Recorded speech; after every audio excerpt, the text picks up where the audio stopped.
નમસ્કાર વિદ્યાર્થી મિત્રો, આજના લેક્ચરમાં આપણે ધોરણ 11 સાયન્સ ભાગ 1 નું પ્રથમ ચેપ્ટર ભૌતિક જગતનો અભ્યાસ કરવાના છીએ.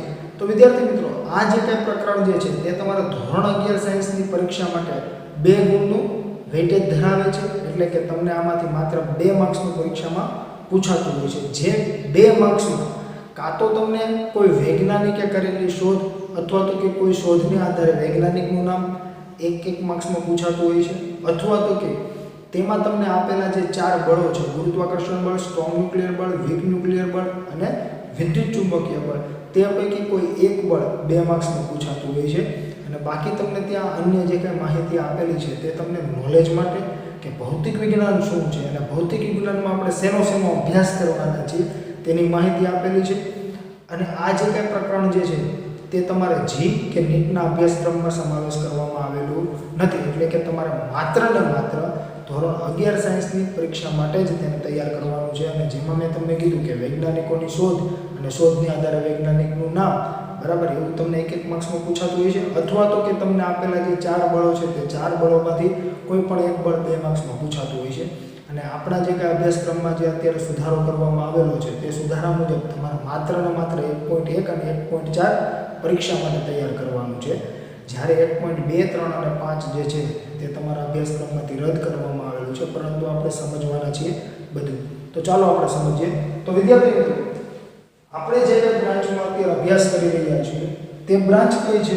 તો કે સાયન્સ. આ જે સાયન્સ શબ્દ જે છે તે ક્યાંથી ઉદ્ભવ પામેલો છે? તો કે લેટિન ભાષાના શબ્દ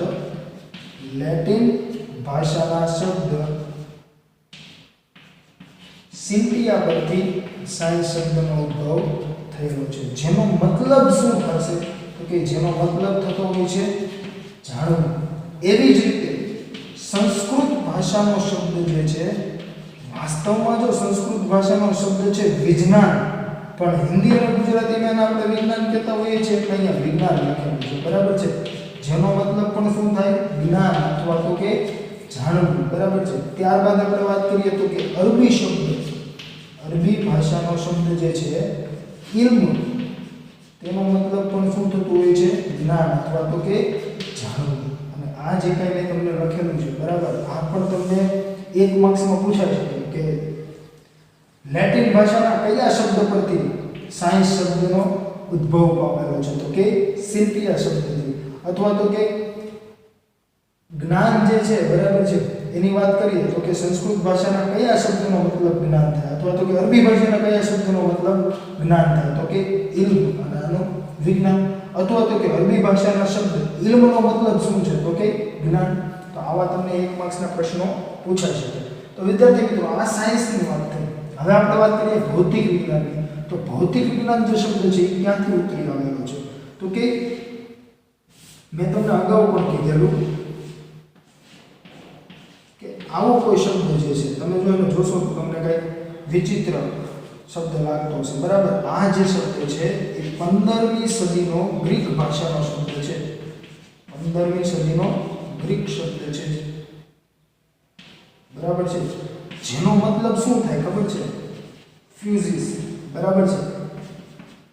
અને તેને આધારે તેને ઇંગ્લિશમાં કહેવામાં આવતું હોય છે નેચર. એટલે કે એનો મતલબ શું થયો ગુજરાતીમાં કહીએ તો કે પ્રકૃતિ, બરાબર છે. એવી જ રીતે સંસ્કૃત ભાષાનો શબ્દ જે છે ભૌતિકી. આ શબ્દ કયો છે? સંસ્કૃત ભાષાનો શબ્દ ભૌતિકી. તેનો મતલબ પણ શું થતો હોય છે? નેચર, એટલે કે પ્રકૃતિ. તેને આધારે પ્રકૃતિને સમજાવનારું વિજ્ઞાન જે છે તેને ભૌતિક વિજ્ઞાન કહેવામાં આવે છે. એટલા માટે તમને અહીંયા વ્યાખ્યા લખેલી છે. વાસ્તવમાં ભૌતિક વિજ્ઞાનની કોઈ સચોટ વ્યાખ્યા હોઈ શકે નહીં, બરાબર છે. ને કોઈ એક્ઝેક્ટ તમે આપી પણ ન શકો. તેમ છતાં તમે ઘણી જગ્યાએ જો જોશો તો તમને આવી વ્યાખ્યા આપેલી હોય છે. અને આ પણ તમને 1 માર્ક્સમાં પૂછાઈ શકે, બરાબર છે, કે સંસ્કૃત ભાષાના કયા શબ્દ પરથી ભૌતિક વિજ્ઞાન શબ્દ ઉતરી આવ્યો છે, બરાબર. તો કયો? ભૌતિકી. અથવા તો કે સંસ્કૃત ભાષાના શબ્દ ભૌતિકીનો મતલબ શું થાય? તો કે પ્રકૃતિ. ત્યારબાદ આપણે વ્યાખ્યાની વાત કરીએ તો વ્યાખ્યા તમે કઈ રીતે આપી શકો? તો કે કુદરતના મૂળભૂત નિયમોના અભ્યાસ તથા વિવિધ પ્રાકૃતિક ઘટનાઓમાં તેની અભિવ્યક્તિ રજૂ કરતા વિજ્ઞાનને ભૌતિક વિજ્ઞાન કહે છે. એટલે કે આપણી આજુબાજુ બનતી જે કાંઈ કુદરતી ઘટનાઓ, જે કાંઈ પ્રાકૃતિક ઘટનાઓ છે, બરાબર છે, તેને જે કાંઈ તમે નિયમો વડે સમજાવી શકો છો વિજ્ઞાનના, બરાબર, તેને શું કહેવાય છે? તો કે તેને ભૌતિક વિજ્ઞાન કહેવાય છે. એટલે કે તારાઓનું ટમટમવું, આપણું ચાલવું, મારું અહીંયા બોલવું, જે તમે સાંભળી શકો છો, ટીવીની સ્ક્રીન પર તમે કોઈ ઇમેજ જોઈ શકો છો, અથવા તો કે મારું તમને અહીંયા અત્યારે ઓનલાઈન ભણાવવું, બરાબર, આ બધું જ જે કાંઈ છે તે ભૌતિક વિજ્ઞાનની દેન છે. ભરતીઓટ, સૂર્યગ્રહણ, સૂર્યની આસપાસ ગ્રહોની ગતિ, ગ્રહની આસપાસ કોઈ ઉપગ્રહની ગતિ, પૃથ્વીની આસપાસ ચંદ્રની ગતિ, આ બધું જ જે કાંઈ જે છે તે ભૌતિક વિજ્ઞાનની દેન છે. ભૌતિક વિજ્ઞાનની મદદથી તમે જે કાંઈ પ્રાકૃતિક ઘટનાઓ છે તે કેમ ઘટી રહી છે, કઈ રીતે ઘટી રહી છે, અથવા તો કે તમે ભવિષ્યની આગાહી પણ કરી શકો. જેમ કે હું તમને એમ કહું કે આ ચોક જે છે એને હું હાથમાંથી મૂકીશ તો શું થશે? તો કે નીચે તરફ ગતિ કરે છે. કેમ? તો કે ગુરુત્વાકર્ષણ બળને લીધે. કઈ રીતે? એટલે કે કેટલા વેગથી, પ્રવેગથી ગતિ કરશે તે પણ તમે જાણી શકો છો. ભવિષ્યની આગાહી એટલે કે કેટલા સમયે તે જમીન સાથે અથડાશે તેની પણ તમે માહિતી આપી શકો. એટલે કે હું તમને જો એમ કહું કે કોઈ તમને બોલ આપું છું, હું એમ કહું કે 20 માળની બિલ્ડિંગ જે છે જેની હાઈટ 200 મીટર છે, ત્યાંથી તમે બોલને જો નીચે ફેંકો અથવા તો કે પડવા દો તો એ બોલ કઈ તરફ પડશે, અથવા તો કે તમે હાથમાંથી મૂકી દો તો ઉપર જાય કે નીચે જાય? તો કે નીચે આવે. એનું કારણ શું? તો કે ગુરુત્વાકર્ષણ બળ. કેટલો વેગ હશે, કેટલો પ્રવેગ હશે, ક્યારે તે જમીન સાથે અથડાશે, તમે શું કરશો? તમે બિલ્ડિંગે ચડીને કરવા નહીં દો, તમે અભ્યાસ કરી ચૂક્યા છો ત્રીજું ચેપ્ટર અને ચોથા ચેપ્ટરનો. એટલે તમે શું કરશો? તો કે નિયમિત પ્રવેગી ગતિના સમીકરણો મૂકી દેશો અને કહી દેશો સર આટલા સમયે જમીન સાથે અથડાશે અને આટલા વેગથી જ અથડાશે. તો એના માટે આપણે કોનો ઉપયોગ કરીએ છીએ? ભૌતિક વિજ્ઞાનનો. એવી જ રીતે આપણે જો અન્ય ઉદાહરણ જોઈએ તો કે હું તમને એમ કહું કે પાણીનું કોઈ બૂંદ જે છે તેને તમે ટેબલ પર અથવા કોઈ પણ સરફેસ પર મૂકો, બરાબર છે, તો એ કેવો આકાર ધારણ કરશે? ત્રિકોણ કે ચોરસ ધારણ નહીં કરે, તે ગોળાકાર આકાર બનાવશે, બરાબર છે. તો એ જે વર્તુળાકાર અથવા તો કે ગોળાકાર જે આકાર બને છે તેનું કારણ શું? કેમ એવો જ આકાર બને છે? તો કે પૃષ્ઠતાણ, સરફેસ ટેન્શન. તમારે કોઈ ટેન્શન લેવાની જરૂર નથી, બરાબર. એ આપણે આગળ અભ્યાસમાં આવશે ત્યારે આપણે વિગતે ચર્ચા કરવાના છે. તો એ જે ગોળો બન્યો એ કેટલી ત્રિજ્યાનો છે તો એની પણ તમને ત્યાં માહિતી મળી શકે, બરાબર. તો આ બધી જે કાંઈ ઘટનાઓ જે છે તે તમે ભૌતિક વિજ્ઞાનની મદદથી સમજી શકો. તમે ઘણીવાર એવું જોયું હશે કે કોઈ પાત્ર હોય એમાં તમે કોઈ પાતળી સ્ટ્રો મૂકશો તો એમાં ભરેલું જે પ્રવાહી છે તે ઉપર ચડતું હોય છે. તો તેનું કારણ પણ શું છે, બરાબર? તે કેટલું ઉપર ચડે છે, તેની ત્રિજ્યા જે કંઈ હશે, બરાબર છે, તેની સાથે શું સંબંધ ધરાવે છે? તો આ બધું જ આપણે ભૌતિક વિજ્ઞાનમાં અભ્યાસ કરી શકીએ અને તમે ભવિષ્યની પણ આગાહી કરી શકો, બરાબર. તો એટલા માટે જ મિચ્યુ કેવું કરીને એક ભૌતિક વિજ્ઞાની જે હતા છે, બરાબર છે, જેમણે કીધેલું છે if you want to understand future you have to understand physics. એટલે કે તમારે જો ભવિષ્યને જાણવું હોય તો તમારે ફરજિયાત ફિઝિક્સને જાણવું પડે, એટલે કે ભૌતિક વિજ્ઞાનને જાણવું પડે, બરાબર છે. ત્યાર પછી આપણે વાત કરીએ તો કે ભૌતિક વિજ્ઞાન અને ગણિતને એક આંતર સંબંધ છે. કેમ કે ભૌતિક વિજ્ઞાનને જો તમારે સમજવું હોય તો તમારે ત્યાં ગણિતની જરૂર પડે. ગણિત વગર ભૌતિક વિજ્ઞાન અધૂરું છે. કેમ કે આપણે અભ્યાસ કરી ચૂક્યા છે. આપણે જે કાંઈ આવતા દાખલાઓ છે બધા જ દાખલાઓ સૈદ્ધાંતિક હોય છે, બરાબર છે. અને બધા દાખલાઓમાં આપણે વિજ્ઞાનનો ઉપયોગ કરીએ છીએ, એટલે કે વિજ્ઞાનના નિયમોનો ઉપયોગ કરીએ છીએ અને સાથે સાથે આપણે ગણિતનો પણ ઉપયોગ કરતા હોઈએ છીએ. તો એટલા માટે વિજ્ઞાનને સમજાવવા માટે આપણે ખાસ ગણિતની જરૂર પડતી હોય છે, બરાબર છે. વિજ્ઞાનનો રાજા જે છે એ કોણ છે? ભૌતિક વિજ્ઞાન. અને એટલા માટે જ ગણિતની જ આપણે જરૂર પડતી હોય છે. અહીંયા ગણિત વગર ભૌતિક વિજ્ઞાન સમજાવી શકાય નહીં. એટલા માટે આને રાજા કહેવામાં આવેલો છે અને ગણિતને રાણી કહેતા હોય છે. જે આપણે જૂની ટેક્સ્ટ બુક જે હતી ગુજરાત શૈક્ષણિક બોર્ડની, બરાબર છે, તેમાં પણ હતું અને ઘણી અન્ય જગ્યાએ પણ લખેલું છે કે વિજ્ઞાનનો રાજા ફિઝિક્સ છે, જ્યારે વિજ્ઞાનની રાણી ગણિત છે. અને તમે કોઈ સાયન્ટિસ્ટના જો નામ સાંભળ્યા હોય તો કે સર આઇઝેક ન્યૂટન, ગેલેલિયો, બરાબર છે. તો આ બધા જે કાંઈ સાયન્ટિસ્ટો હતા તે પૈકી ઘણા સાયન્ટિસ્ટો એવા પણ હતા કે જે મેથેમેટિશિયન પણ હતા અને ફિઝિસિસ્ટ પણ હતા. એટલે કે ભૌતિક વિજ્ઞાની પણ હતા અને ગણિતશાસ્ત્રી પણ હતા. તે પૈકી જો તમારે એક ઉદાહરણ કોઈનું આપવું હોય તો ન્યૂટન જે છે બરાબર એ ગણિત શાસ્ત્રી પણ હતા અને ભૌતિક શાસ્ત્રી પણ હતા, બરાબર છે, એટલે કે તે બંને જાણતા હતા. ત્યાર પછીની વાત કરીએ વિદ્યાર્થી મિત્રો તો કે ભૌતિક વિજ્ઞાન જે છે તેને બે મુખ્ય વિચારધારાઓમાં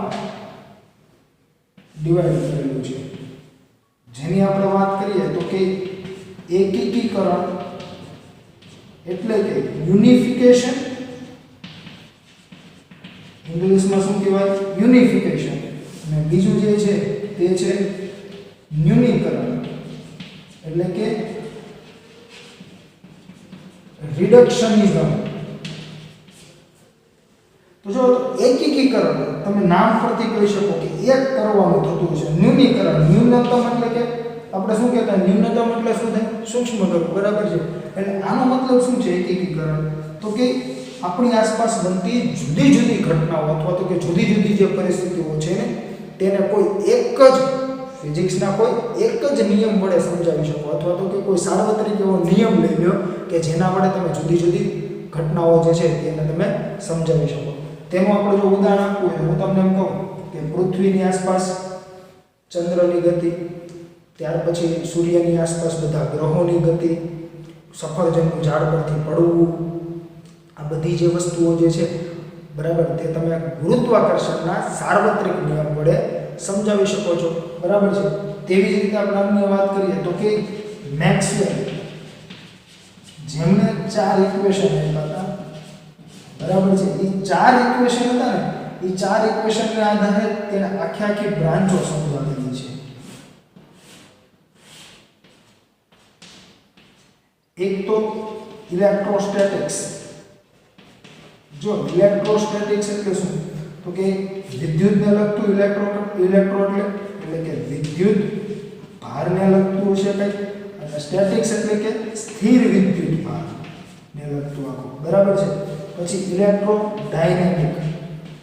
જો ડાયનેમિક એટલે શું? તો કે ગતિશીલ હોય, બરાબર છે. એટલે કે અહીંયા સ્થિર વિદ્યુત ભારની વાત કરેલી છે, જ્યારે અહીંયા ગતિમાન વિદ્યુત ભારની વાત છે. ત્યાર પછીની આપણે વાત કરીએ વિદ્યાર્થી મિત્રો તો કે મેગ્નેટિઝમ પણ એને આખું સમજાવેલું છે. એક ઇક્વેશન જે છે બરાબર છે તેના આધારે આખું મેગ્નેટિઝમ સમજાવી શકાય છે, એટલે કે ચુંબક. તો ચાલો નામ લખીએ આપણે, બરાબર. અને અહીંયાની આપણે વાત કરીએ તો કે ઇલેક્ટ્રોમેગ્નેટિક વેવ એટલે કે વિદ્યુત ચુંબકીય તરંગો. જો તો આ જે ઇલેક્ટ્રોસ્ટેટિક જે છે ને બરાબર છે તે તમારા આખું 12 સાયન્સનો પોર્શન આવશે ફિઝિક્સમાં, બરાબર. ઇલેક્ટ્રોડાયનેમિક છે એ પણ એક પોર્શન છે કે ગતિમાન વિદ્યુતભારને રિલેટેડ બધું. પછી ચુંબકત્વ, બરાબર છે, કે મેગ્નેટિક મેરિડિયન શું છે, બરાબર, એ બધું તમારે આવશે અભ્યાસ કરવાનો. પછી ઇલેક્ટ્રોમેગ્નેટિક વિદ્યુત ચુંબકીય તરંગો. તો આ બધું જે છે એક ઇક્વેશનને આધારે આખું ઇલેક્ટ્રોસ્ટેટિક સમજાવી દીધું. સ્થિર વિદ્યુતભારને લગતું જે બધું જ જે કંઈ છે ને એ બધું એક જ ઇક્વેશનથી સમજાવી શકાય, બરાબર છે. પછી ગતિમાન વિદ્યુતભારને રિલેટેડ જે કંઈ છે ને એ બધું પણ એક બીજા ઇક્વેશનથી સમજાવી શકાય. એટલે કે પછી એમાં તમારે એમ્પિયરનો નિયમ આવતો હોય તોય ભલે, પછી ઓહમનો નિયમ આવતો હોય તોય ભલે, બધા જ નિયમો કોઈ એક જ ઇક્વેશનથી સમજાવી શકાય. ત્યાર પછી ચુંબકત્વને લગતું એટલે કે મેગ્નેટિઝમને લગતું જે કાંઈ બધું છે એ પણ કોઈ એનું એક જ ઇક્વેશન છે એ બધું જ સમજાવી શકે. ત્યાર પછી એક અન્ય ઇક્વેશન છે એ આખું ઇલેક્ટ્રોમેગ્નેટિક વેવ આખું સમજાવી શકે, બરાબર છે. તો આ એને શું કહેવું? એકીકરણ કહેવું, બરાબર. એવી જ રીતે આપણે અન્ય એક વાત કરીએ તો કે હું તમને એમ કહું કે આ જે કંઈ ચોક જે છે એના મેં કટકા કરી નાખ્યા, તો આ ચોક આમ ઓટોમેટિકલી જો આમ જોડાઈને ભેગો થઈ જશે. એટલે કે તમે જો આ ક્રિયા કરી એની કોઈ પ્રતિક્રિયા એટલે કે ફરી પાછું એ રિવર્સિબલ છે નથી. અથવા તો કે તમે કોઈ ચા પીવો છો, કપ હાથમાંથી પડી ગયો, પાછો ઓટોમેટિક કપ જે છે એ ભેગો થઈ તમારા મોઢા આગળ આવી જશે. તમને એવું લાગશે સર ગાંડા થઈ ગયા, આવી વાતો કરવા માંડ્યા. અથવા તો કે તમે કોઈ કાર છે અને ખબર આપણે જે નાના છોકરાઓની કાર હોય ને ઘણીવાર આપણે આમ પાછળ આવી રીતે આમ ઘસીને પછી મૂકી દઈએ છીએ એ કાર આમ આગળ દે, પાછી ઓટોમેટિક એ કાર આવતી રહેશે?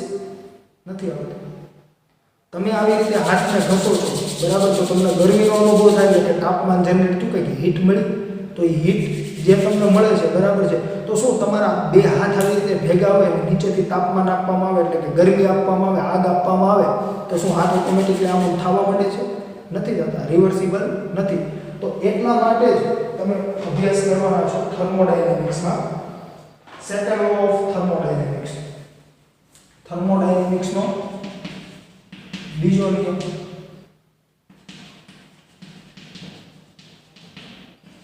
જો મેં તમને ઘણી બધી ઘટનાઓ કીધી કે જે પ્રતિવર્તી નથી, એટલે કે એક જ તરફ થતી હોય, બીજી તરફ ફરી પાછી થતી હોય નહીં, બરાબર છે. તો એટલા માટે એને કીધું હતું delta S is greater than 0, જેના માટે હશે એ બધી ઘટનાઓ પ્રતિવર્તી હોય, બરાબર છે. એટલે એક જ નિયમથી બધી જ ઘટનાઓ સમજાવી શકાય, એટલે કે એન્ટ્રોપી જેની 0 કરતાં વધુ હશે, બરાબર. એ શું છે એ બધું આપણે ચેપ્ટરમાં આખો અભ્યાસ કરવાના છીએ વિગતે, બરાબર છે. તો અને એક બીજી અન્ય વાત કરીએ તો કે આના પરથી તો એકીકરણની જે મેં તમને વાત કરી ને તેના પરથી આપણે એક અન્ય વાત કરીએ તો કે તમે નામ સાંભળેલું છે સ્ટીફન હોપકિન્સ, બરાબર છે. તો એમણે એવું કીધું હતું કે દુનિયાની મને બધી જ ઘટનાઓ આપી દો એને હું કોઈ એક જ નિયમ વડે સમજાવી શકીશ, બરાબર છે. એટલે એની જે એક બુક છે થિયરી ઓફ એવરીથિંગ, એ બુકમાં એને આ બધી જ ઘટનાઓને કોઈ એક નિયમથી સમજાવવાનો પ્રયત્ન કરેલો છે, પરંતુ એમને કોઈ એવો એક્ઝેક્ટ નિયમ નહોતો મળ્યો, પણ એક્ઝેક્ટ એ નિયમની સૌથી નજીકનું હોય ને તો એ હતો આ નિયમ થર્મોડાયનેમિક્સનો બીજો નિયમ, કે જેના દ્વારા એ બનતી જે કંઈ ઘટનાઓ જે છે એમાંથી મેક્સિમમ ઘટનાઓને એ એકત્રિત કરી શક્યા હતા, એટલે કે એકીકરણ કરી શક્યા હતા. ત્યાર પછીની વાત કરીએ વિદ્યાર્થી મિત્રો તો કે ન્યૂનીકરણ. ન્યૂનીકરણ જે છે એ શું છે, એટલે કે કોઈ જટિલ ખૂબ જ તંત્રની વાત કરીએ તો કે કોઈ જટિલ તંત્રના ગુણધર્મોને સમજવા અથવા કોઈ જટિલ તંત્રને તમારે સમજવું છે તો આખા તંત્રને નહીં સમજવાનું, તમારે શું કરવાના એના સાદા ઘટકોને સમજી લો, એટલે કે એના પાર્ટ્સને સમજી લો, એટલે તમને ઓટોમેટિકલી આખું તંત્ર સમજાઈ જશે. એટલે હંમેશા આપણે ન્યૂનીકરણ જ કરતા હોઈએ છીએ, બરાબર. એટલે તમે જો જ્યાં આપણે ભૌતિક વિજ્ઞાનનો અભ્યાસ કરવાના છે એમાં આપણે એકીકરણ અને ન્યૂનીકરણ જ કરેલું હોય છે. તમે એનું હું તમને ઉદાહરણ આપું, તમારે જનરેટર સમજવું છે, તમે જનરેટર કઈ રીતે સમજો છો તો કે ડાયરેક્ટ તમે આખું જનરેટર એનું ના સમજી શકો. તમારે તો પહેલાં શું સમજવું પડે કે જનરેટરમાં શું હોય તો કે સ્લિપ રિંગ્સ હોય, જનરેટરમાં આર્મેચર હોય, બરાબર. આર્મેચર કોઇલ લખીએ ચાલો, બરાબર. તો આવા બધા જે કંઈ જનરેટરના પાર્ટ છે, પછી ચુંબક હોય ને મેગ્નેટ્સ, બરાબર છે. તો આ બધા જે કંઈ પાર્ટ્સ છે એને તમે સમજી લો, એની શું કાર્ય પદ્ધતિ છે અથવા કઈ રીતે એ કાર્ય કરે છે, બરાબર. તો એ બધાને જો તમે પર્ટિક્યુલર સમજી લેશો એટલે ઓટોમેટિકલી તમે જનરેટર આખું સમજી લેશો. તો આને શું કહેવાય તો કે એને ન્યૂનીકરણ કરવું કહેવાય, એટલે કે તમે આ જે કંઈ જટિલ તંત્ર છે એને ન સમજતા તમે શું કરો છો, એના જે કાંઈ ઘટકો જે છે તેને સમજી લો છો, બરાબર. તેને આધારે તમને ઓટોમેટિકલી આખું જટિલ તંત્ર જે છે તે સમજાઈ જવાનું છે, તેને શું કહેવાતું હોય છે, ન્યૂનીકરણ કહેવાતું હોય છે. તો વિદ્યાર્થી મિત્રો આપણે 1.1 જે તમારી પ્રસ્તાવના જે છે તેમાં તમને બધી આ વાતો કરેલી છે, સાથે સાથે અન્ય વૈજ્ઞાનિકોના અને એની શોધખોળની પણ વાત કરેલી છે. તો હવે આપણે જોઈએ કે તમને ટેક્સ્ટ બુકમાં કઈ રીતે આપેલું છે. તો વિદ્યાર્થી મિત્રો તમે જો ટેક્સ્ટ બુકમાં જોશો પ્રકરણ 1 ભૌતિક જગત એટલે કે ફિઝિકલ વર્લ્ડ, તો તમને આઈડિયા આવશે કે ત્યાં તમને 5 ટોપિક આપેલા છે ચેપ્ટરમાં, જે પૈકી ટોપિક 1.1 જે છે તેમાં તમને ભૌતિક વિજ્ઞાન શું છે તેના વિશેની માહિતી આપેલી છે. 1.2 જે છે તેમાં તમને ભૌતિક વિજ્ઞાનના કાર્યક્ષેત્ર અને ઉત્તેજનાની વાત કરેલી છે. 1.3 જે છે તેમાં તમને ભૌતિક વિજ્ઞાનનો ટેકનોલોજી અને સમાજ સાથે શું સંબંધ છે તેની વાત કરેલી છે. 1.4 જે છે તેમાં તમને કુદરતમાં પ્રવર્તતા મૂળભૂત બળોની વાત કરેલી છે, જેમાં 4 બળો જે છે ગુરુત્વાકર્ષણ બળ, વિદ્યુત ચુંબકીય બળ, સ્ટ્રોંગ ન્યુક્લિયર બળ અને વીક ન્યુક્લિયર બળ તેની વાત કરેલી છે. 1.5 જે છે ભૌતિક શાસ્ત્રમાં નિયમોની પ્રકૃતિ, બરાબર, તેના માટે છે. તો જો વિદ્યાર્થી મિત્રો આપણે અગાઉ પણ ચર્ચા કરી ચૂક્યા છીએ, તેમ છતાં આપણે એકવાર અહીં ફરીથી ચર્ચા કરી લઈએ કે આપણા જે કોરોના મહામારીને લીધે અભ્યાસક્રમમાં સુધારો થયેલો છે તે સુધારા મુજબ ટોપિક 1.1 ભૌતિક વિજ્ઞાન શું છે અને 1.4 કુદરતમાં પ્રવર્તતા મૂળભૂત બળો, આ 2 ટોપિક જે છે તે જ માત્ર ને માત્ર તમારે પરીક્ષા માટે તૈયાર કરવાના છે. જ્યારે ટોપિક નંબર 1.2, 1.3 અને 1.5 જે છે તે આપણા સિલેબસમાંથી રદ કરેલ છે, પરંતુ આપણે અભ્યાસ 5 ટોપિકનો કરવાના છીએ. તે પૈકી હવે આપણે સૌપ્રથમ શરૂઆત કરીશું ટોપિક 1.1 ભૌતિક વિજ્ઞાન શું છે. તો વિદ્યાર્થી મિત્રો અહીંયા તમને વાત કરેલી છે આપણા જિજ્ઞાસાશીલ અને કલ્પનાશીલ મગજને લીધે આપણે જે વિજ્ઞાનમાં જે હરણફાળ ભરી છે અને આપણે અત્યારે આધુનિક વિજ્ઞાન અને ટેકનોલોજી તરફ આગળ ને આગળ વધી રહ્યા છીએ તેની વાત થયેલી છે. તો ત્યાં તમને કીધું છે કે માનવીને સદાયથી તેની આસપાસ ફેલાયેલા વિશ્વની બાબતમાં જાણવાની જિજ્ઞાસા રહેલી છે. અનાદિકાળથી આકાશમાં રાત્રે ચમકતા અવકાશીય પદાર્થો તેને સંમોહિત કરતા રહ્યા છે. દિવસ અને રાત્રિનું નિયમિત પુનરાવર્તન થવું, ઋતુઓનું વાર્ષિક ચક્ર, ગ્રહણો, ભરતીઓટ, જ્વાળામુખીઓ, મેઘધનુષ્ય એ કાયમ માટે તેના આશ્ચર્યના સ્ત્રોત રહ્યા છે.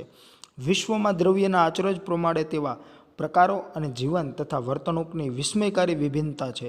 પ્રકૃતિના આવા આશ્ચર્યો અને વિસ્મયો પ્રત્યે મનુષ્ય કલ્પનાશીલ તથા જિજ્ઞાસાશીલ મગજથી અલગ અલગ રીતે પોતાના પ્રતિભાવ વ્યક્ત કરતો રહ્યો છે. મનુષ્યનો એક પ્રતિભાવ એ રહ્યો છે કે તેણે પોતાની આસપાસના ભૌતિક પર્યાવરણને ધ્યાનપૂર્વક અવલોકિત કરવું, કુદરતી ઘટનાઓમાં અર્થપૂર્ણ પેટર્ન તથા સંબંધો શોધવા તથા પ્રકૃતિ સાથે આંતરક્રિયા કરવા માટે નવા ઉપયોગી સંસાધનો બનાવવા અને તેનો ઉપયોગ કરવો. સમયાંતરે મનુષ્યના આવા પ્રયત્નો આધુનિક વિજ્ઞાન અને ટેકનોલોજી તરફ દોરી ગયા છે. તો જુઓ તો વિદ્યાર્થી મિત્રો, અહીંયા તમને એવું કહે છે કે અનાદિકાળથી આકાશમાં રાત્રે ચમકતા અવકાશીય પદાર્થો તેને સંમોહિત કરતા રહ્યા છે. બરાબર છે. એટલે કોને? તો કે માનવીને, આપણને. તો અત્યારે જો આટલી બધી શોધખોળ થઈ ગઈ છે અને વિજ્ઞાન આટલું બધું આગળ વધી ગયું છે અને આપને ખબર છે કે આકાશમાં જે કાંઈ ચમકતા અવકાશીય પદાર્થો છે તે તારાઓ જ છે, તેમ છતાં આપણે પણ ઘણીવાર જો ટેરેસ પર બેઠા હોઈએ તો આપણે એક ધારું આકાશમાં જોતા રહીએ છીએ, કેમ કે એ જે રોશની છે, બરાબર છે, તે આપને ઘણી સંમોહિત કરતી હોય છે. તો તમે વિચાર કરો કે જ્યારે આ કોઈ શોધ નહોતી થઈ ત્યારે જે માનવીની વાત કરીએ તો તેમના માટે તો એ કેટલું આશ્ચર્યજનક હશે. ત્યારબાદ તમને એવું કીધું છે કે દિવસ અને રાત્રિનું નિયમિત પુનરાવર્તન થવું, ઋતુચક્રો જે છે, બરાબર છે, તેની વાત કરેલી છે, ગ્રહણોની, ભરતીઓટ, જ્વાળામુખીઓ, મેઘધનુષ્ય. તો આ બધી વસ્તુ જે છે તે એક માનવી માટે આશ્ચર્યરૂપ હતું. ત્યારબાદ આપણે વાત કરીએ તો કે માનવી જે છે તે પહેલાં એવું કહેવાય છે કે પહેલાં આદિમાનવ હતા. તો જ્યારે આપણે આદિમાનવ હતા ત્યારે આપણે કાચા ફળ ફૂલ ખાતા હતા. ત્યારબાદ ધીમે ધીમે આગની શોધ થઈ, ત્યારબાદ પૈડાની શોધ થઈ, એવી રીતે ધીમે ધીમે પછી વાહન વ્યવહાર આવ્યો, ત્યારબાદ વરાળ એન્જિનની શોધ થઈ.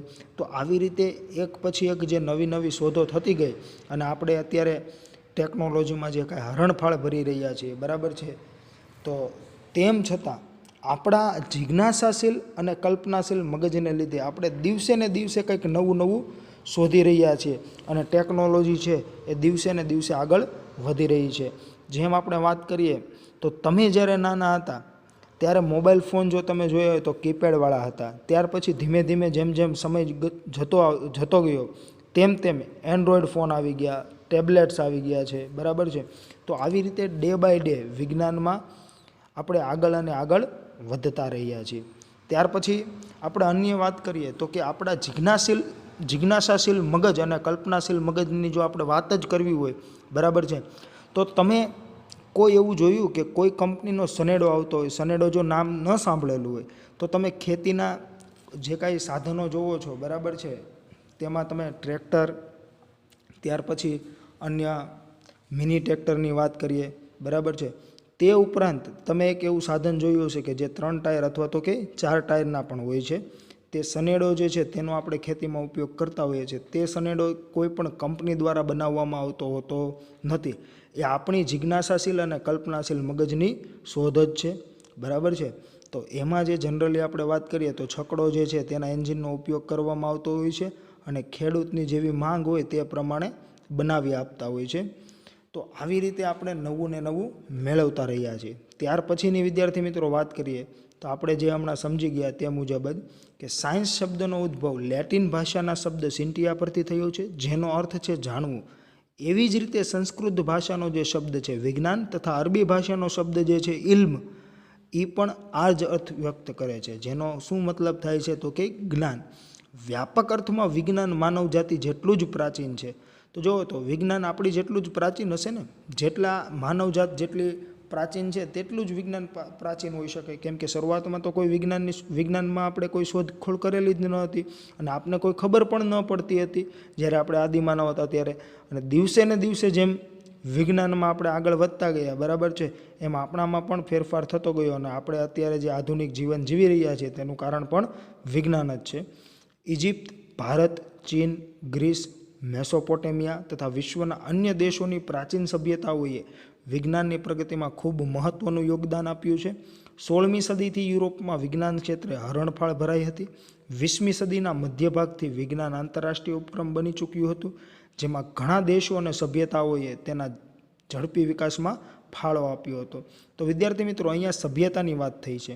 જો જેટલા દેશ જે છે એ બધાને પોતાની સભ્યતા ન હોય, અમુક દેશ જે છે તેને જ પોતાની સભ્યતા હતી. જેમ કે ભારતની વાત કરીએ તો ભારતમાં મોહેન્જો-દડો, પછી સિંધુ ખીણની સભ્યતા, બરાબર છે, જેવી સભ્યતાઓ હતી. એ બધાએ પણ વિજ્ઞાનની પ્રગતિમાં ખૂબ મહત્ત્વનું યોગદાન આપેલું છે. અને ત્યાં તમને કહે છે કે 16મી સદીથી યુરોપમાં વિજ્ઞાન ક્ષેત્રે હરણફાળ ભરાઈ હતી. 20મી સદીના મધ્યભાગથી વિજ્ઞાન આંતરરાષ્ટ્રીય ઉપક્રમ બની ચૂક્યું હતું, જેમાં ઘણા દેશો અને સભ્યતાઓએ તેનો ઝડપી વિકાસમાં ફાળો આપ્યો હતો. તો વિદ્યાર્થી મિત્રો, 16મી સદીની વાત કરીએ તો કે 16મી સદીમાં લગભગ ગેલિલિયોનો કાળ હતો, બરાબર છે. એ દરમિયાન તો ત્યારથી ધીમે ધીમે વિજ્ઞાનમાં સ્પીડમાં કામ થતું ગયું અને ધીમે ધીમે શોધખોળ જે છે વિજ્ઞાનમાં તે વધુ ને વધુ થતી ગઈ. અને 20મી સદીનો મધ્ય ભાગ જ્યારે આવ્યો ત્યાં સુધીમાં વિજ્ઞાન જે છે એ આંતરરાષ્ટ્રીય ઉપક્રમ બની ચૂક્યું હતું. એટલે કે ટેકનોલોજી એટલી બધી આગળ વધી ગઈ હતી, બરાબર છે. અને આમાં ઘણા બધા દેશોએ અને સભ્યતાઓએ પોતાનો ફાળો પણ આપેલો છે. ત્યાર પછીની વાત કરીએ વિદ્યાર્થી મિત્રો, તો કે વિજ્ઞાન અને વૈજ્ઞાનિક પદ્ધતિ શું છે? તો વિજ્ઞાન કુદરતી ઘટનાઓને શક્ય તેટલી વિસ્તૃત અને ઊંડાણપૂર્વક સમજવા માટે કરવામાં આવતો સુવ્યવસ્થિત પ્રયત્ન છે. આ રીતે મેળવેલ જ્ઞાનનો ઉપયોગ કુદરતી ઘટનામાં આગાહી, નિયંત્રણ અને બદલાવ માટેનો પ્રયત્ન છે. તો જે મેં હમણાં તમને કીધું એના જેમ કે તમે વિજ્ઞાન અને વૈજ્ઞાનિક પદ્ધતિની મદદથી આગાહી, નિયંત્રણ અને બદલાવ લાવી શકો, બરાબર છે. જરૂરી નથી કે થઈ જ શકે, પણ તમે એટલીસ્ટ પ્રયત્ન કરી શકો. જેનું તમને ઉદાહરણ આપવું હોય તો ચોમાસા દરમિયાન જ્યારે અરબી સાગરમાં જ્યારે સિસ્ટમ જનરેટ થાય છે ત્યારે ઘણીવાર એવું કહેતા હોય છે કે દરિયા કિનારે આવેલા જે કાંઈ ગામડાઓ અથવા કે શહેરો છે તેને ખાલી કરી દો અને જે કાંઈ દરિયાકાંઠાના જે કાંઈ વિસ્તારો છે તે હાઈ એલર્ટ પર રાખી દો. શું કરવા?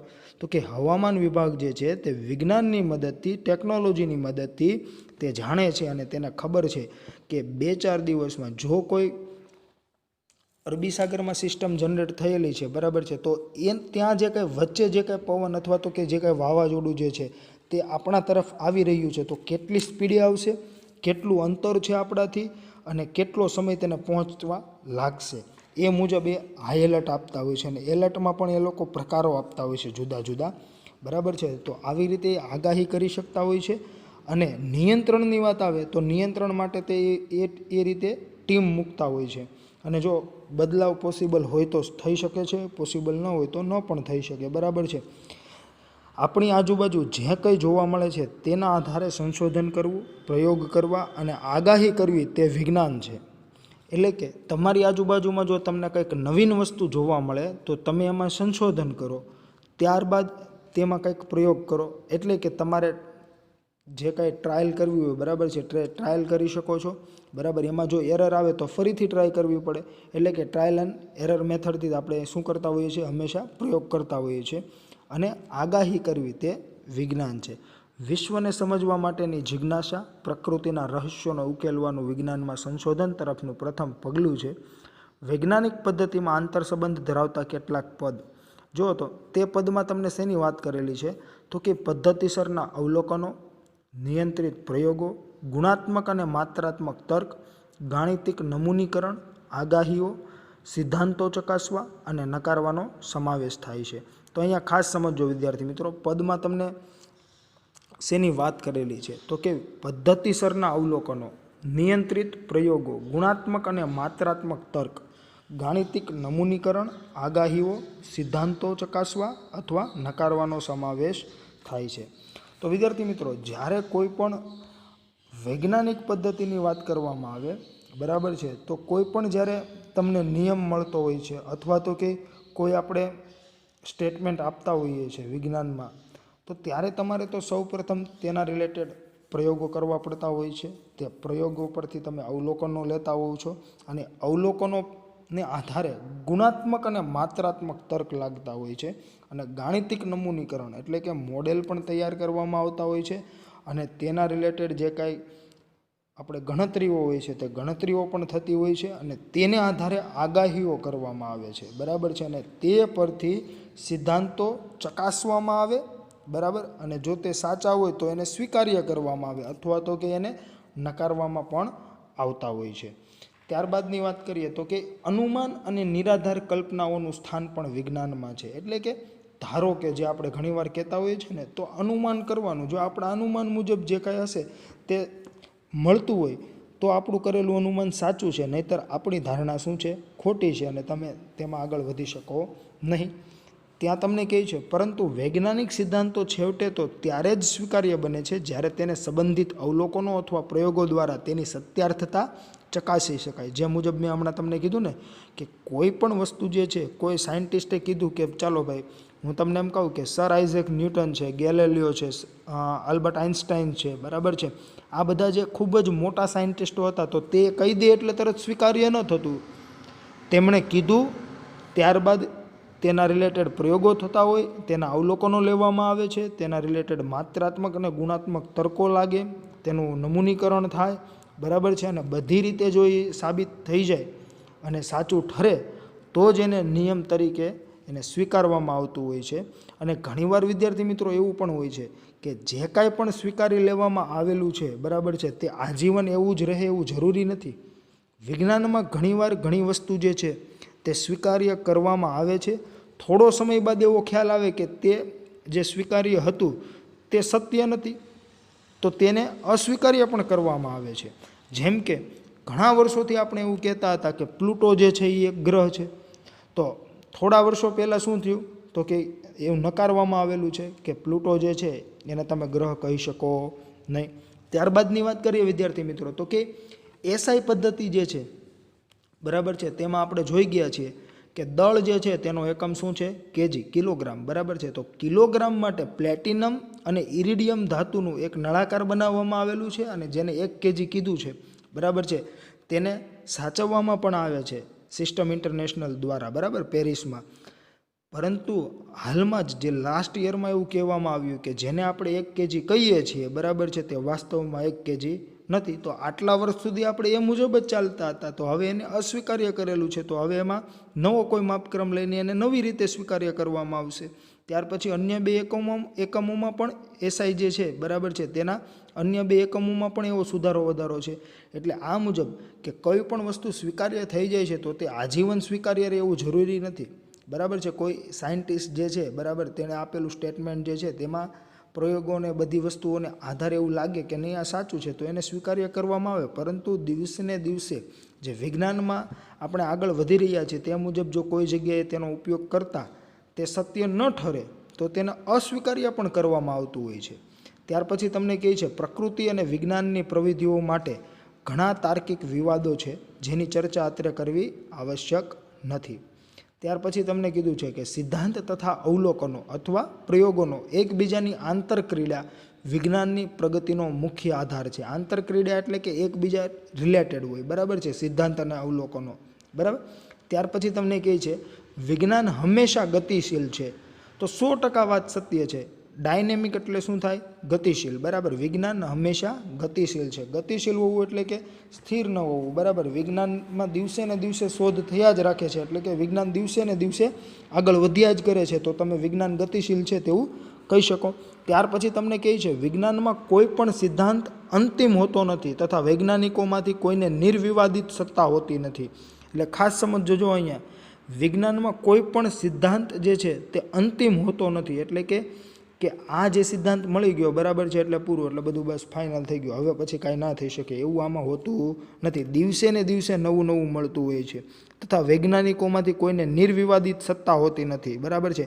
એટલે કોઈ એક વૈજ્ઞાનિક જે છે એવું એમ કહી દે કે ભાઈ મેં આ સ્ટેટમેન્ટ આપેલું છે તો તે તમારે સ્વીકારવું જ પડે, તેવું હોતું નથી. તે કોઈ પણ વૈજ્ઞાનિક હોય, તેણે આપેલું સ્ટેટમેન્ટ હોય અથવા તેણે આપેલો કોઈ સિદ્ધાંત છે અથવા કોઈ નિયમ છે, બરાબર છે, તો તેના પર કોઈ પણ વ્યક્તિ વિવાદ પણ કરી શકે છે, એટલે કે આર્ગ્યુમેન્ટ કરી શકે છે. જેમ તમે પાર્લામેન્ટમાં જોતા હશો, બરાબર છે, કે કોઈ પણ ગવર્મેન્ટ જે છે, રૂલિંગ ગવર્મેન્ટ એટલે કે જેની સત્તા જે છે, બરાબર, તે કોઈ પણ બિલ પસાર કરે અથવા કોઈ કાયદો લાવવો હોય, બરાબર, તો પૂરેપૂરો હક છે સામેની પાર્ટીને વિરોધ પક્ષને કે તેનો વિરોધ કરી શકે અને વિવાદ કરી શકે, બરાબર છે.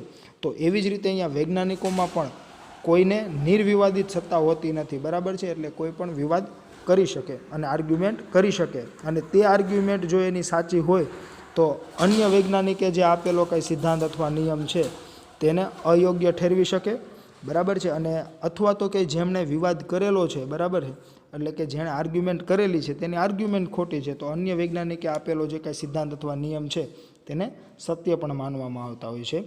જેમ જેમ અવલોકનોની વિગતો અને ચોકસાઈમાં સુધારો થતો જાય અથવા પ્રયોગો દ્વારા નવા પરિણામો પ્રાપ્ત થાય તેમ તેમ સિદ્ધાંતોએ જરૂર હોય તો પોતાનામાં ફેરફાર કરીને પણ તેમને સમજાવવા જોઈએ. ઘણીવાર ફેરફારો મોટા હોતા નથી અને હયાત સિદ્ધાંતોના માળખામાં જ હોય છે.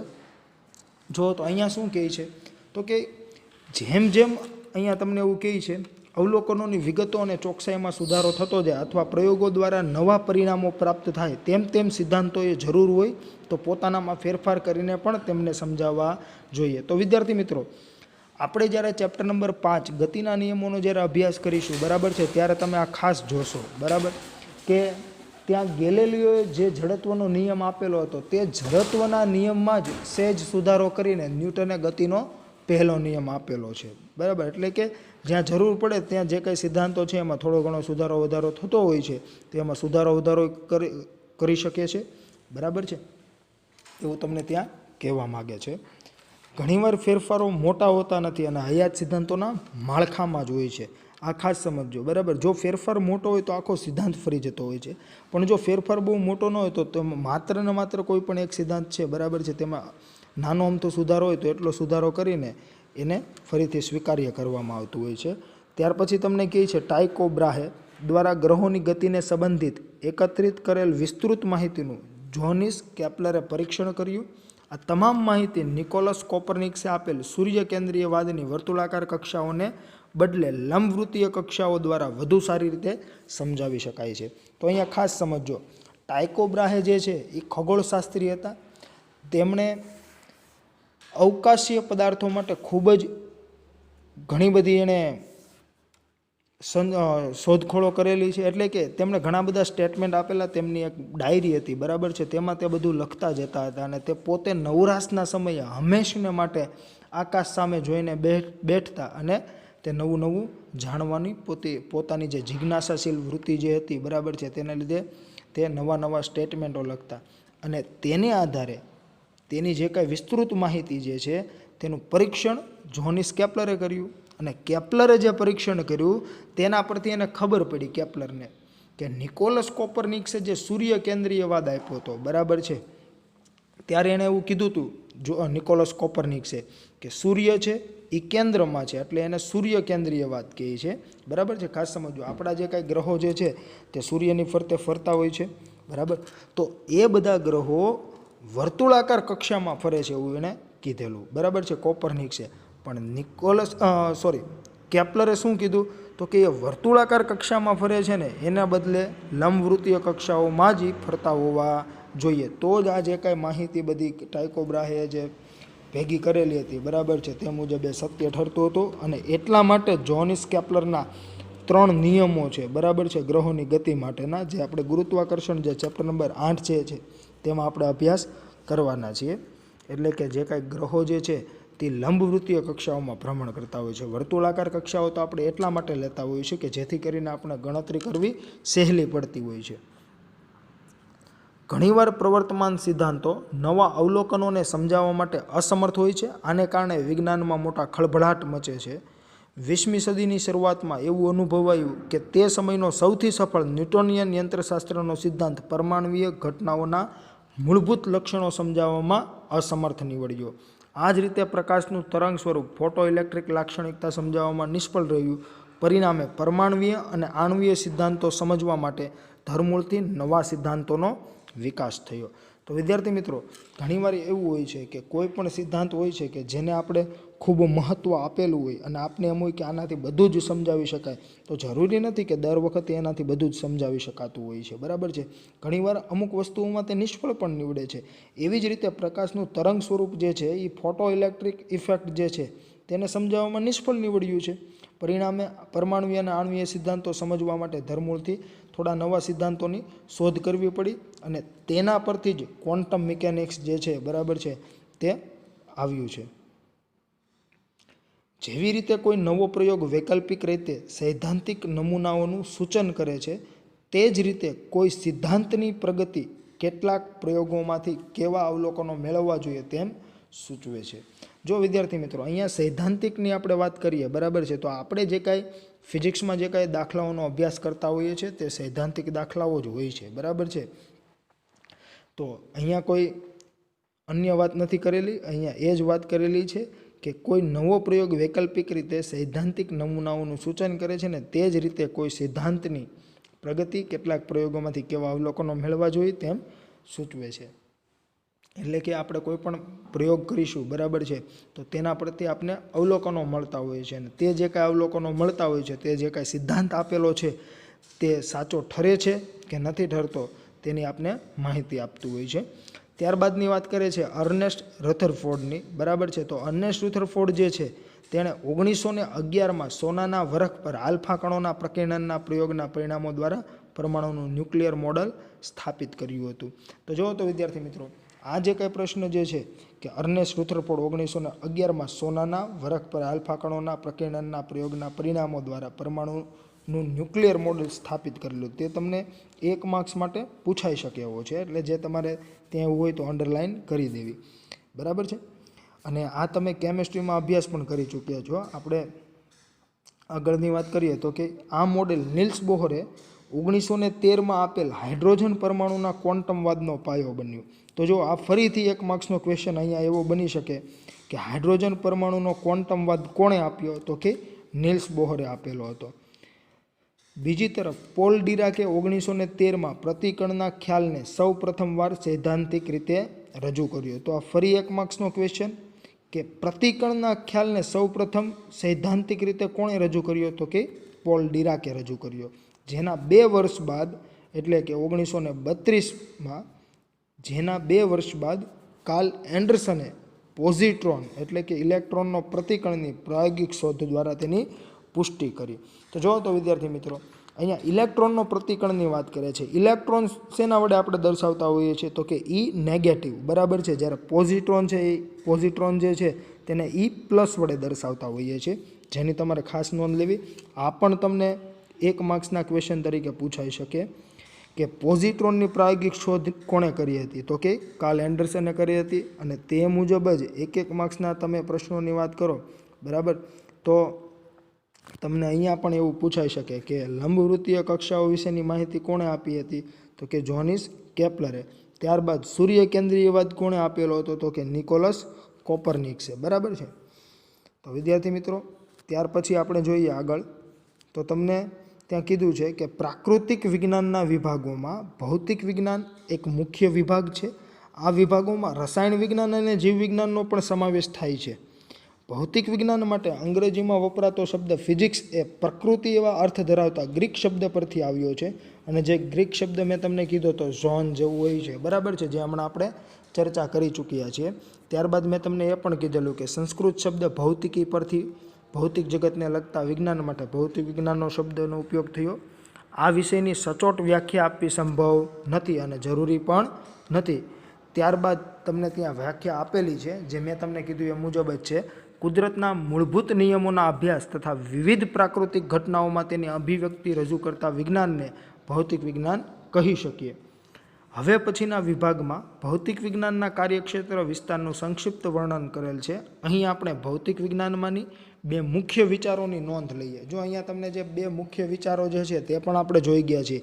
યુનિફિકેશન એન્ડ રિડક્શનિઝમ એટલે કે એકીકરણ અને ન્યૂનીકરણ, જે મેં તમને હમણાં સમજાવ્યું કે ભૌતિક વિજ્ઞાન અંતર્ગત આપણે જુદી જુદી ઘટનાઓની સમજૂતી કેટલીક સંકલ્પના અને નિયમોના પદમાં કરવાનો પ્રયત્ન કરીએ છીએ. આપણો ઉદ્દેશ જુદા જુદા પ્રભાવ ક્ષેત્રો અને જુદી જુદી પરિસ્થિતિઓમાં કેટલાક સાર્વત્રિક નિયમોની અભિવ્યક્તિ સ્વરૂપે ભૌતિક જગતને જોવાનો હોય છે.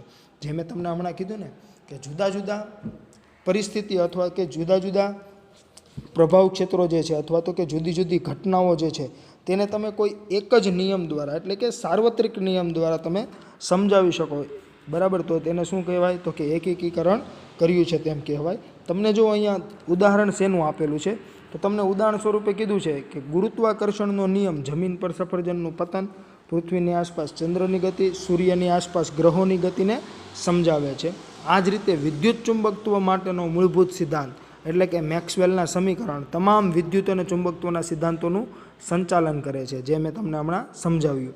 કુદરતમાં પ્રવર્તતા મૂળભૂત બળોના એકીકરણના પ્રયત્નો એકીકરણના સંશોધનોને પ્રતિબિંબિત કરે છે, જે પરિચ્છેદ 1.4 એટલે કે ટોપિક 1.4માં આપણે જોવાના છે કે ઘણા બધા બળો છે, તે પૈકી 4 બળો જ એવા તમને ત્યાં વ્યાખ્યાયિત કરેલા છે કે 4 બળને આધારે તમે બીજા બધા બળો સમજી શકો. બરાબર છે, એટલા માટે તેને મૂળભૂત બળો કીધા છે, જે મેં તમને હમણાં વાત કરેલી કે ગુરુત્વાકર્ષણ બળ, વીક ન્યુક્લિયર બળ, સ્ટ્રોંગ ન્યુક્લિયર બળ અને વિદ્યુત ચુંબકીય બળ. આ જે બળો છે 4 બળો, બરાબર છે, તેને આધારે તમે બધા બળો જે છે તેનું એકીકરણ કરી શકો, જેમાં 2 સ્થૂળ માટે છે અને 2 સૂક્ષ્મ માટે છે. વીક ન્યુક્લિયર અને સ્ટ્રોંગ ન્યુક્લિયર જે છે તે સૂક્ષ્મ માટે છે, જ્યારે ગુરુત્વાકર્ષણ બળ અને વિદ્યુત ચુંબકીય બળ જે છે તે સ્થૂળ માટે છે. બરાબર છે.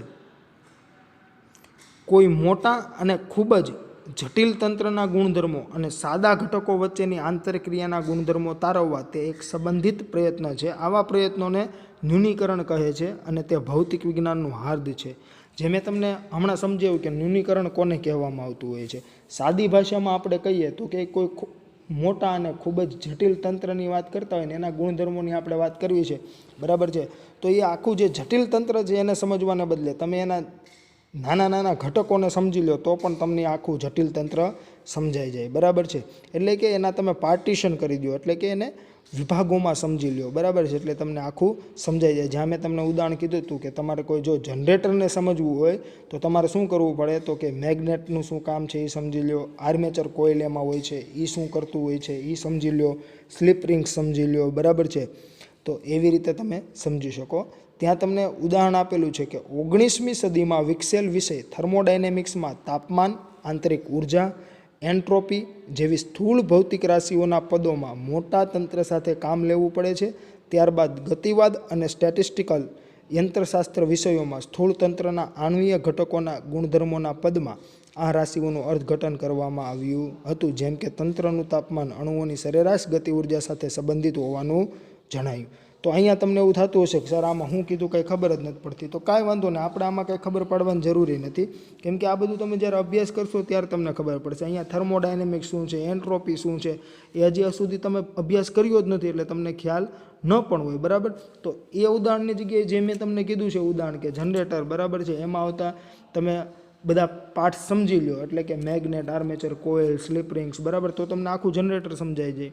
અથવા તો કે કોઈ વ્યક્તિ ચાલે છે તો એ કઈ રીતે ચાલે છે એ તમારે સમજવું હોય તો તમારે શું સમજવું પડે તો કે ચાલવા દરમિયાન આંખનો શું એમાં ઉપયોગ છે, મગજનો શું ઉપયોગ છે, કાનનો શું ઉપયોગ છે, પગનો શું ઉપયોગ છે, એટલે તમે જુદા જુદા અંગોને સમજી લો. બરાબર, એટલે આખી તમને ચાલવાની પ્રક્રિયા સમજાઈ જાય. તો આપણે તે ઉદાહરણથી સમજવાનું જરૂરી નથી કે તમને જે ઉદાહરણ આપેલું હોય, બરાબર છે, તે ઉદાહરણ જ આપણે સમજવું. બરાબર, તો આવી રીતે ભૌતિક વિજ્ઞાન શું છે તે આપણે આજે ચર્ચા કરી.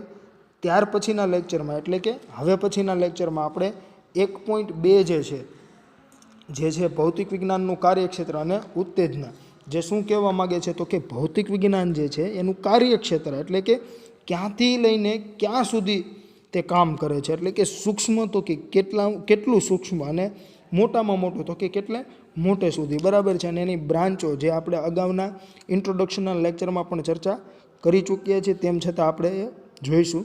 અને ઉત્તેજના એટલે કે ફિઝિક્સમાં એક્સાઇટમેન્ટ શું છે, બરાબર છે, તે પણ આપણે એમાં જોવાના છે, જે હવે પછીના આપણે લેક્ચરમાં ચર્ચા કરીશું. તો વિદ્યાર્થી મિત્રો, આ ચેપ્ટરમાં મેં તમને જેમ કીધું તે મુજબ કે તમને માત્ર 2 માર્ક્સનું આમાંથી પૂછાતું હોય છે, એટલે કે આનું વેઇટેજ જે છે ચેપ્ટરનું તે 2 માર્ક્સનું છે.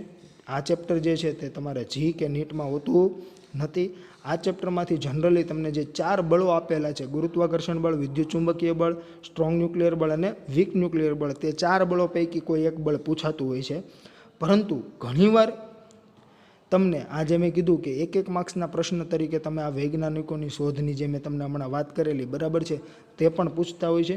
એટલે આ ચેપ્ટરમાં મહત્ત્વની એવી વાત કરીએ તો કે યુનિફિકેશન એટલે કે એકીકરણ અને ન્યૂનીકરણ કોને કહેવાય એ તમને ખબર હોવી જોઈએ. ત્યારબાદ કયા વૈજ્ઞાનિકે શેની શોધ કરેલી એટલી ખબર હોવી જોઈએ.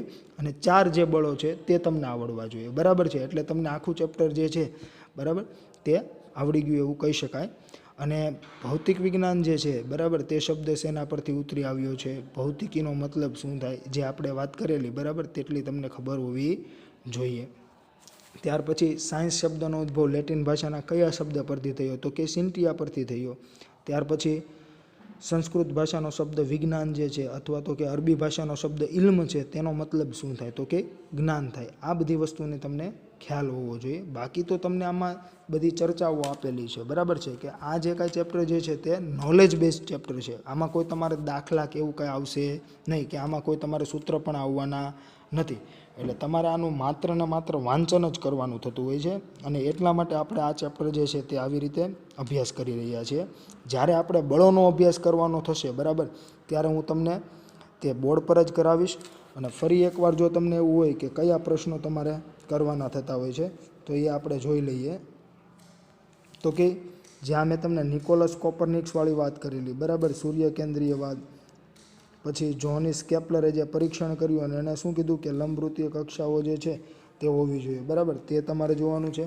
ત્યાર પછીની વાત કરીએ તો કે આ તમારે જોઈ લેવું. ત્યારબાદ જે અહીંયા આપણે રુથરફોર્ડની વાત કરેલી બરાબર છે કે અર્નેસ્ટ રુથરફોર્ડ 1911માં સોનાના વરખ આલ્ફા કણોના પ્રક્રિયાના પ્રયોગના પરિણામો દ્વારા ન્યુક્લિયર મોડલ, પરમાણુનું ન્યુક્લિયર મોડલ સ્થાપિત કર્યું. ત્યાર પછી અન્ય ક્વેશ્ચન મેં તમને શું કીધો હતો તો કે નિલ્સ બોહરે 1913માં આપેલ હાઇડ્રોજન પરમાણુના ક્વોન્ટમવાદનો પાયો બન્યું હતું. પછી બીજી તરફ પોલ ડીરાકે 1913માં પ્રતિગણના ખ્યાલનો સૌ પ્રથમ સૈદ્ધાંતિક રીતે રજૂ કર્યો હતો. પછી એક ક્વેશ્ચન શું બની શકતો હતો તો કે પોઝિટ્રોનની પ્રાયોગિક શોધ કોણે કરી હતી તો કે કાર્લ એન્ડરસને કરી હતી. તો આટલી વસ્તુ તમારે ધ્યાને લેવી. ત્યાર પછીની વાત કરીએ વિદ્યાર્થી મિત્રો તો કે જે મેં તમને અહીંયા કીધું હતું કે ભૌતિક વિજ્ઞાનમાં માટે અંગ્રેજીમાં વપરાતો શબ્દ ફિઝિક્સ એ પ્રકૃતિ એવો અર્થ ધરાવતા ગ્રીક શબ્દ પરથી આવ્યો છે. અને અહીંયા તમને ગ્રીક શબ્દ આપેલો નથી પરંતુ જે મેં તમને બોર્ડ પર લખેલો જેથી કરીને તમને ખ્યાલ આવે બરાબર છે. તો આ બધી વસ્તુ જે છે તે તમારે ધ્યાને લેવી. ત્યાર પછી અહીંયા ફર્સ્ટ પેજ જે છે, ફર્સ્ટ પેજની આપણે વાત કરીએ તો ફર્સ્ટ પેજમાં તમારે માત્ર ને માત્ર શું જોવાનું છે તો કે આટલું જ કે સાયન્સ શબ્દનો ઉદ્ભવ લેટિન ભાષાના શબ્દ સિન્ટિયા પરથી થયો છે જેનો અર્થ છે જાણવું. સંસ્કૃત ભાષાનો શબ્દ વિજ્ઞાન તથા અરબી ભાષાના શબ્દ ઇલ્મ પણ આ જ અર્થ વ્યક્ત કરે છે જેનો મતલબ શું છે તો કે જ્ઞાન બરાબર છે. તો આ તમારે ખાસ ધ્યાને લેવું. ત્યાર પછીની વાત કરીએ વિદ્યાર્થી મિત્રો તો કે હવે પછીના લેક્ચરમાં જે આપણે 1.2 જે છે તે જોવાના છીએ અને તે આપણા અભ્યાસક્રમમાંથી રદ કરેલું છે. એટલે 1.2 અને 1.3 જે છે તે તમારે પરીક્ષા માટે તૈયાર કરવાનું નથી પરંતુ આપણે તેનો અભ્યાસ કરવો જરૂરી છે. તો હવે પછીના લેક્ચરમાં આપણે તે જોઈશું. અને જો આમાં તમને કોઈ પણ જાતનો પ્રશ્ન હોય તો તમે મારો સંપર્ક કરી શકો છો. અસ્તુ, આભાર.